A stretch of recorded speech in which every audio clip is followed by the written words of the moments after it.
Hello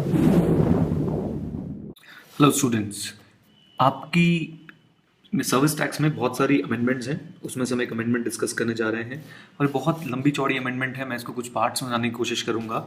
government अगर service provide करती है तो क्या होता है। सर देखिए, अगर आप नेगेटिव लिस्ट देखते हैं तो नेगेटिव लिस्ट में सबसे पहले गवर्नमेंट को ही बाहर किया गया है ना। सर गवर्नमेंट की कुछ सर्विसेज हैं जिन्हें बाहर नहीं किया गया, वो लिखी हैं 1 2 3 4 फॉर्मेट में। सर जैसे कि पोस्ट डिपार्टमेंट की सर्विसेज हैं, कुछ ट्रांसपोर्टेशन ऑफ पैसेंजर की सर्विसेज हैं, या वेसल और एयरक्राफ्ट को कोई सर्विसेज दी जा रही हूँ पोर्ट या एयरपोर्ट में, वो सर्विसेज हैं। ये आपको पहले से आइडिया होना चाहिए। और चौथी थी एनी सपोर्ट सर्विस। तो एक तो ये एनी सपोर्ट सर्विस की जगह पे अब एनी सर्विस आ गया है। पहले यहाँ लिखा था any support services to business entity, अब एनी सपोर्ट सर्विस वर्ड हट गया है, यहाँ आ गया एनी सर्विस। हम इसके बारे में भी चर्चा करेंगे कि इसके इम्प्लीकेशंस क्या हैं। इससे पहले सर कुछ छोटी छोटी बातें।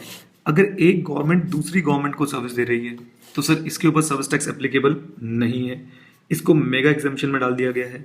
एक गवर्नमेंट दूसरी लोकल अथॉरिटी को सर्विसेज दे रही है, सर इसके ऊपर भी मेगा एग्जेम्पशन में डाल दिया गया है और इन दोनों के ऊपर अब सर्विसेज नहीं है। लेकिन याद रखनी है सर कि यहाँ पे भी उन्होंने बोला है कि एक्सेप्ट 1 2 3, एक्सेप्ट 1 2 3। तो 1 2 3 जो नेगेटिव लिस्ट में लिखे हैं उनको मेगा एग्जेम्पशन में नहीं डाला है। अगर कोई ऐसी सर्विसेज, ध्यान से सुनिएगा, अगर कोई ऐसी सर्विसेज गवर्नमेंट दे रही है किसी और गवर्नमेंट को 1 2 3 वाली, तो उस पर सर्विस टैक्स एप्लीकेबल होगा।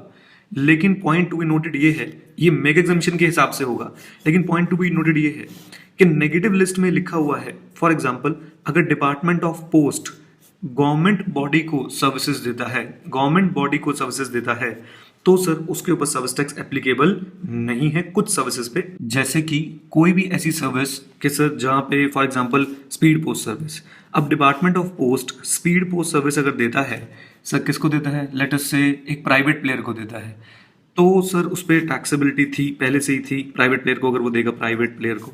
लेकिन अगर वो गवर्नमेंट को देगा तो उस पर टैक्सेबिलिटी नहीं है, पहले से ही नहीं है। सो हमें ये देखना है कि सर नेगेटिव लिस्ट और मेगा एग्जेम्पशन को मिक्स करके पढ़ना पड़ेगा, तभी सारी बातें समझ आएंगी। फॉर एग्जाम्पल गवर्नमेंट ने सर्विस दी है सर ट्रांसपोर्टेशन ऑफ पैसेंजर्स की।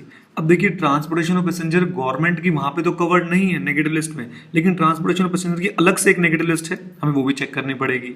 अलग से मेगा एग्जेम्पशंस है, हमें वो भी चेक करनी पड़ेगी। सो यहाँ पे प्रॉब्लम ये हो रही है कि सर बहुत सारा मिक्स एंड मैच हो गया है, बट कोई बात नहीं, मैं इसे सिंप्लीफाई करने की कोशिश करता हूँ। ठीक है, तो अगर गवर्नमेंट कोई सर्विस देती है किसी लोकल अथॉरिटी को या सर किसी और गवर्नमेंट को, तो अब वो मेगा एग्जेम्पशन में कवर कर दी गई है, उस पर सर्विस टैक्स पे नहीं होगा। 1 सर याद रखिएगा इसमें 1 2 और 3 सर्विसेज कवर्ड नहीं है। 1 2 और 3 सर्विसेज है क्या sir, for example department of post, then services of, आप मान के चलिए सर के यहाँ पे सेकंड वाला हमारा जो आता है वो है वेसल और एयरक्राफ्ट से रिलेटेड सर्विसेज, और थर्ड पॉइंट जो हमारे पास आता है दैट विल बी हमारे पास transportation of passengers and goods. ठीक है, सो इन पे हम ज्यादा डिस्कशन ही नहीं करते। सर डिपार्टमेंट ऑफ पोस्ट का अलग से मैंने आपको काफी लंबा, अगर आपने क्लासेस ली हैं मुझसे तो काफी लंबा लेक्चर मैंने आपको दिया था, लखनपुर पोस्ट ऑफिस वाला क्वेश्चन है, वो भी आप कर सकते हैं। सो उसकी सिचुएशन एज इट इज है, अब वो गवर्नमेंट को दे रहे हैं, नॉन गवर्नमेंट को दे रहे हैं, जो पहले था वही रहेगा। ठीक है सर, एंड देन इसके बाद हमारे पास आ गया वेसल एयरक्राफ्ट, इसकी सिचुएशन एज इट इज है, और आ गया ट्रांसफर ऑफ हमारे पास क्या passengers and transportation of passengers and goods, इसकी सिचुएशन एज इट इज है। इसके लिए अपनी नेगेटिव लिस्ट पढ़नी पड़ेगी। बस एक नई बात, गवर्नमेंट अगर किसी लोकल अथॉरिटी और गवर्नमेंट को सर्विस देती है तो वो मेगा एग्जेम्पशन में कवर्ड है, ये तीनों मेगा एग्जेम्पशन में कवर्ड नहीं है। इनके लिए हमें नेगेटिव लिस्ट ही पढ़नी पड़ेगी, जो बातें नेगेटिव लिस्ट में लिखी थी हमें वो ही पढ़नी पड़ेगी, राइट। ये बात आपने ध्यान रखनी है, ओके। अच्छा जी, अब बच्चों बात आती है कुछ ऐसी सर्विसेज की जहां पे गवर्नमेंट या लोकल अथॉरिटी किसी इंडिविजुअल को सर्विस दे रही है who may be carrying out a business और प्रोफेशन।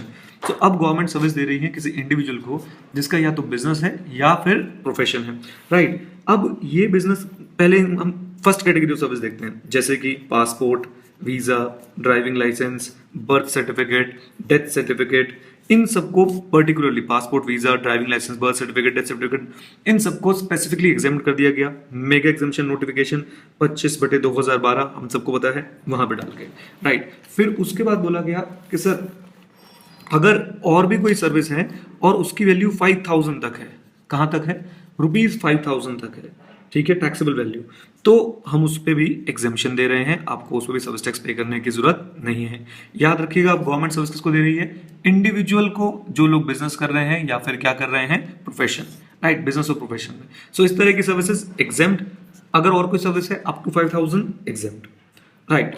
इसी के रिलेशन में हमें सर कुछ और भी बात जो है वो देखनी पड़ेगी कि क्या है। अच्छा, अगर मैं गवर्नमेंट की और सर्विसेज की बात करता हूँ, फॉर एग्जांपल सर गवर्नमेंट ने अभी हमने देखा visa, birth certificate, death certificate etcetera etcetera, ये सर्विसेज दी तो ठीक है, हमने उन्हें एग्जामिशन में डाल दिया। इनसे हटके अगर कोई सर्विसेज दी हैं तो सर जब तक क्विड प्रो क्वो मेंटेन हो रहा है, क्या मेंटेन हो रहा है?